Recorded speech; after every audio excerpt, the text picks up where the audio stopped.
There's green in the markets, so there's green on my screen. I've got updates for you in regards to stablecoin regs, along with HBAR XRP pricing, the Fed printing more money, and I say lots of naughty things, so here's your warning. And I was hanging out at Retcon 2 earlier today. That's right. The Upstate. Lots of fun. Lots of cool games there.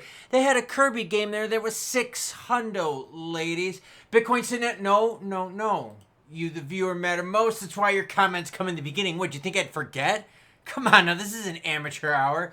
Junior, Carlos Navas says, if Tether's minting, BTC will be a rising. Well, BTC and the rest of the market is rising. Things are looking pretty juicy.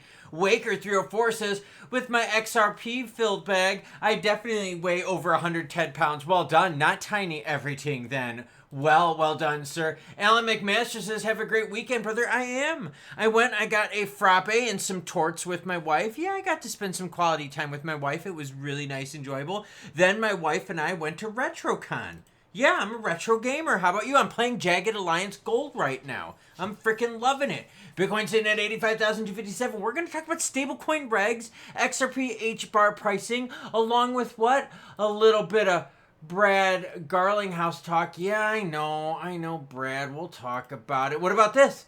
Ripple paying the penalty in XRP. That's a good FU to Gary Gensler. I'm down with that. XRP sitting at 214, Sol at 131, BNB at 598, while ADA is at 65, XLM at 24.3, and Doge at 16.7.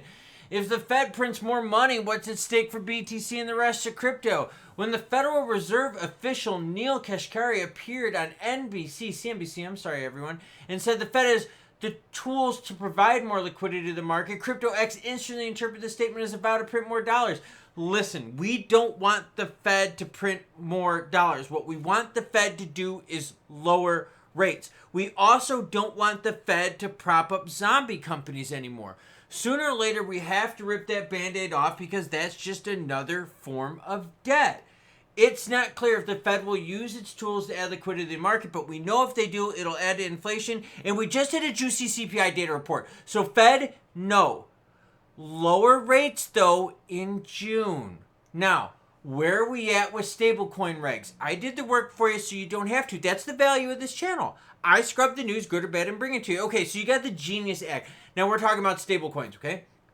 This went through the Senate, Banking, Housing, Urban, and Affairs thing. It's been read twice. That's it. That's where we're at with the Genius Act.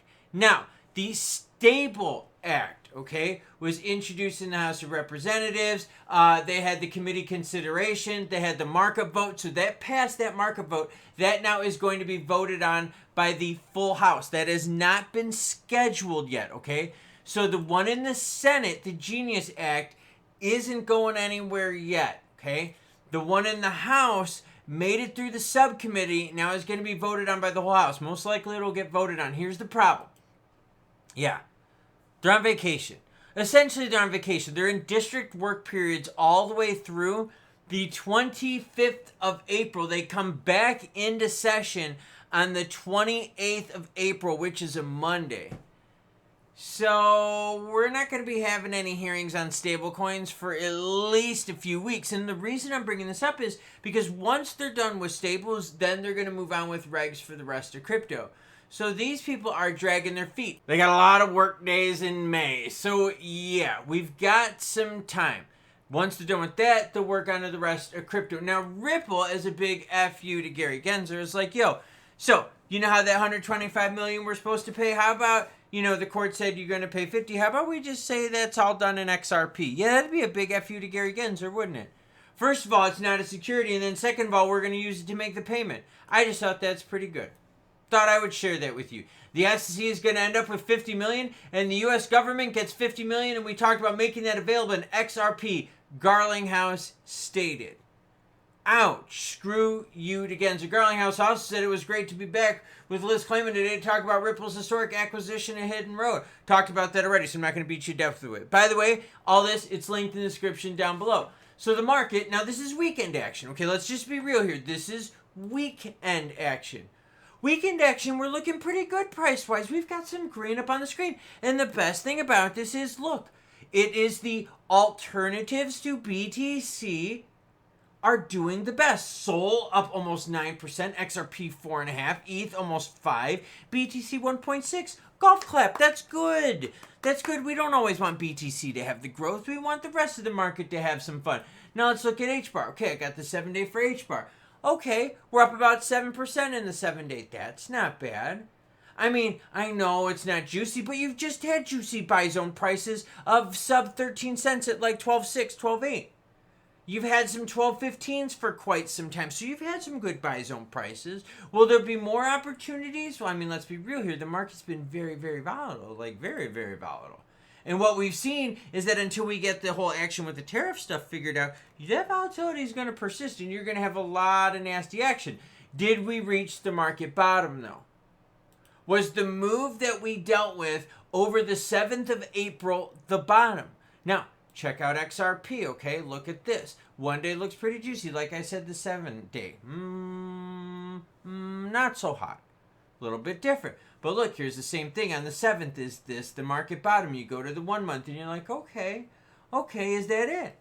Was this now the cheapest you were going to get XRP? But again, we got to think about tariffs. We got to think about China in the United States kind of butting heads back and forth. CPI data came in great. That is freaking awesome. You get another juicy report like that, Jerome Powell is forced to lower rates. Forced. And probably 2 times in 2025. That's great. That takes us down to 375, 400. That's good. Because that sets up a really nice stage for 2026. And that means what, everyone? That means venture capital can pour back into crypto and build stuff. Yeah, because rates would be cheaper and those guys and gals would want to take the risk on cheaper money. That's freaking awesome. So price-wise, I don't know. Have we hit the bottom? It's too early to tell. The tariff stuff is just too big of a wild card right now. And do you really think Trump is going to bend? Or do you really think China's going to bend? That's what I'm saying. That's what you're betting on right now. On if we've bottomed or not. So you have to ask yourself, with everything that's going on, money going to stay on the sidelines? Yeah. They're going to stay on the sidelines. They're going to see which way moves. And then they're going to play that move on the market. The momentum play. Retcon 2. April 12th, 2025. See? Hot content right here. Breaking news.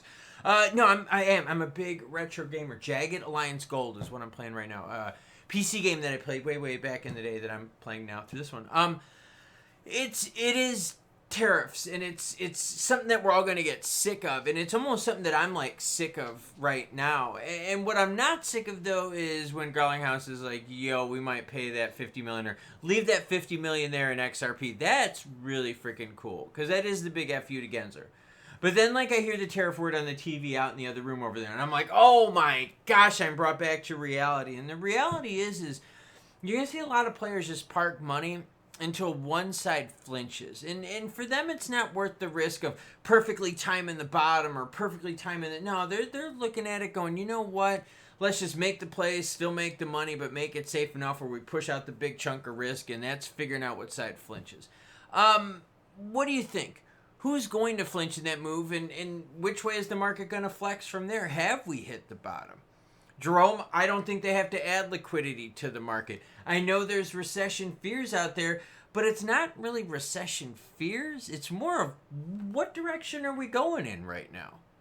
Because think about it, that's the whole point of everything that we're feeling. Even in crypto, we're like, what direction are we going in? Are we getting regs? Because we're still kind of sitting here waiting. The stock market's like, wait a minute, are we still like really cool with stuff? Or like we having just a little temporary fluff, or what's going on here? The Middle East is like, wait, are things getting better, or are we going to get things worse? I mean, and Trump and China is doing the same thing, and we're looking at this with everything. With prices, with inflation, with house prices, everything out there. We're not really sure what direction we're going to go because things are just volatile. And we've all noticed that since the whole Rona pandemic thing, that's really what this world has been. The interconnected nature of this world has just mean things have been very, very volatile. And I'm not going to go on a soapbox. I'm sorry I went on that little kind of tangent at the end, but it is. We've noticed everything has been very much more connected and very much more volatile, and it's very annoying. In either way, I'm going to go play some retro gaming. Let me know what you're playing and let me know what you're doing the rest of the weekend. I've had a wonderful weekend with my wife. I'm going to play some more retro games. I'm going to keep working on some of my injuries that I'm working on because I'm very frustrated. And choo-choo bitches.